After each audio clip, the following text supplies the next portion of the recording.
Hi class, today we will be discussing the play Trifles by Susan Glaspell.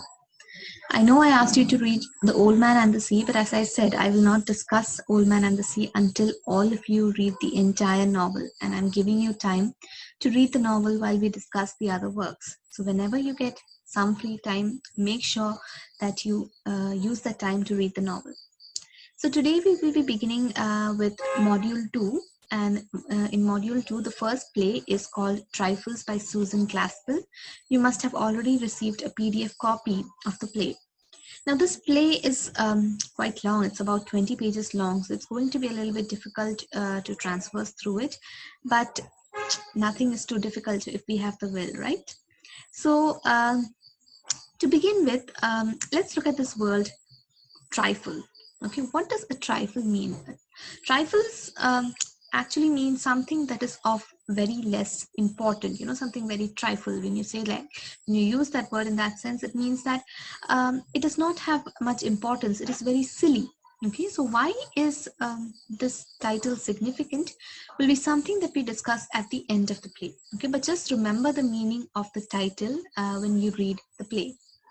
So Trifles is written by Susan Glaspell, and her full name is Susan Keating Glaspell. She was an American playwright, novelist, journalist, and actress. All right, look at the many roles that she plays. She found the Provincetown Players, which is a very, very famous theater company. It is also the first modern American theater company. And she found this theater company with her husband, George Cram Cook. All right. Most of her works have the setting of native Midwest, and they explore contemporary social issues such as gender, ethics, and dissent. Okay, what is dissent? Dissent means going against the tide. Not following the dominant ideologies or principles. That is what dissent means.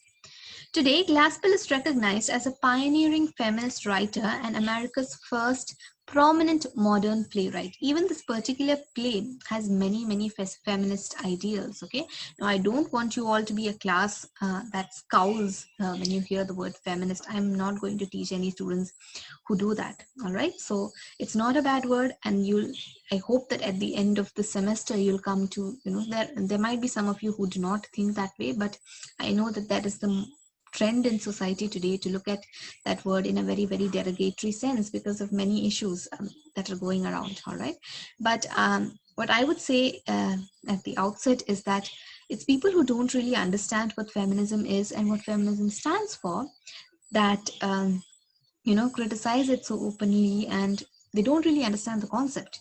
And if they did, they wouldn't criticize it as much. If I, a woman, and I'm sitting here right now in front of a computer talking to a bunch of 40 students who are a mixture of girls and boys, it is because of the struggle of feminists in the ancient ages who fought for even this me sitting here. They fought for me and you.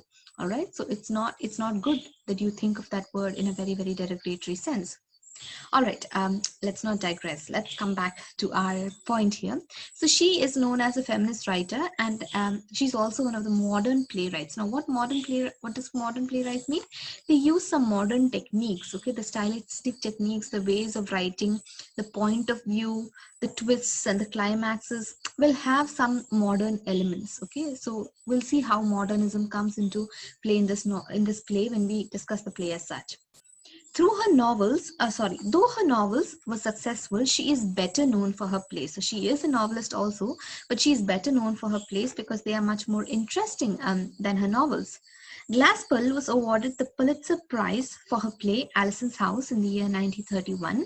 And Trifles, which is the play that we are discussing today, was first performed by her theatre company, the Provincetown Players, at the Wharf Theatre in Provincetown, Massachusetts, in 1916.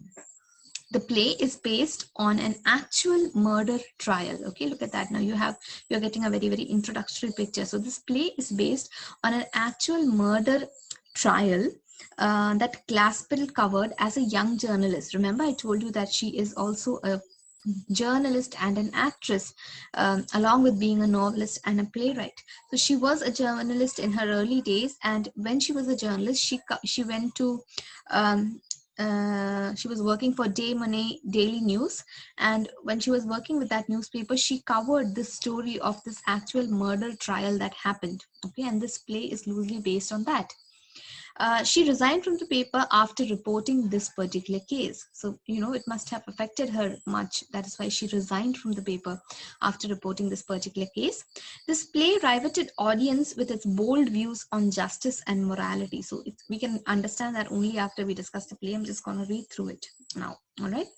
While Glaspell was a commendable playwright, she also established herself as a key figure in the development of modern American short story. So even though she was a great playwright, she was also a very well-known short story writer. Okay, so she's a writer who dons many hats and she's successful in all of them.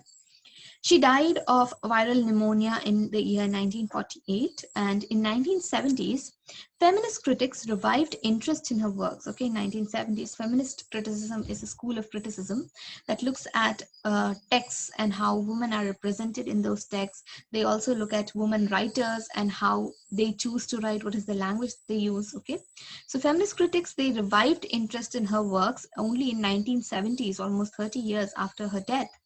All right, and she is now often cited as a prime example of an overlooked female writer. Okay, so she is someone that you all must not even have heard of, but I'm sure you must have heard of writers like let's say Jane Austen and Emily Bronte and all, right? So the author says that, after feminist critics looked at her works again in the year 1970, they felt like even Susan Glaspell should also be among those canonical works. Canonical works means those works which are listed as classics, timeless classics that can be read at any age, any period of time. Okay, so they believe that Glaspell also deserves that kind of a prominence and respect, which she never got. In 2003, the International Susan Glaspell Society was found. Okay, so there was this entire society that was found in her name. And the aim of the society was to ensure that she is recognized as a major American dramatist and fiction writer. So the aim of that society is to promote Susan Glaspell and her writings. All right. So the play, okay, coming to the play, we'll be having a very short introduction. I'll be giving you a very short introduction of the play as such, and then I want you all to go and start reading the play. Okay, because as I said, you cannot survive without reading in my class. I will make sure that you do your reading. All right, so the play, let's look at the background. Okay, what is happening? What has happened is that the strangulated body of a man called John Wright is found in his farmhouse. Okay, look at the setting. It is a farmhouse, and there is a man called John Wright who is dead. Okay, and his strangulated body is found. Strangulated means his throat has been strangled with a rope. All right, there is a rope around his neck, so people don't know how he died. Okay, he's been found with a rope around his neck. Then there are many few characters here that we need to know. Okay, John Wright, who is a dead man, and there's George Henderson, who is the county attorney. All right, now who is a county attorney? Do you all know? It's given in your glossary itself. County attorney, is a person in the United States. The county attorney is usually the chief legal officer of a country, all right, or a judicial district. So he is a very in an important position, and this position is an elected position. Okay, so the county attorney is there.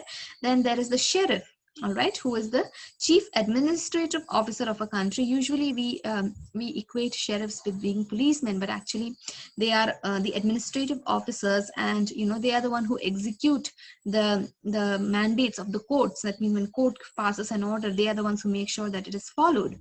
Okay, and even the sheriff is an elected position who is elected either by the legislature or by the direct vote of the citizens. So those are two male characters that we have.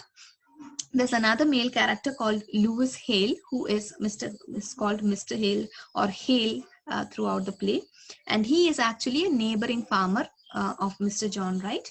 There is Mrs. Peters, who is actually the wife of